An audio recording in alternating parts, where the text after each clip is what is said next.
How do you know that you're not giving away too much? This is a question that I get asked a lot from influencers, from coaches, consultants. They're like, look, I get this. This is great. You can get great organic engagement on Facebook, but we want to make sure that we're not giving away too much. How do we know? Well, here's the difference, okay? If they love the short version of your content, then they will buy the long version. So this doesn't mean that you need to give away everything. Just say, yep, that's the way to Mexico. No, I just threw that out there.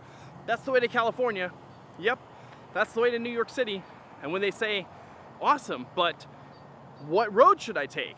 What car should I take? What are the details? Now you could say, well, that's in the course. Or that's when you hire me. Or that's where I work with a private client, okay? Or that's a question that I would be happy to answer if you were a private client, okay?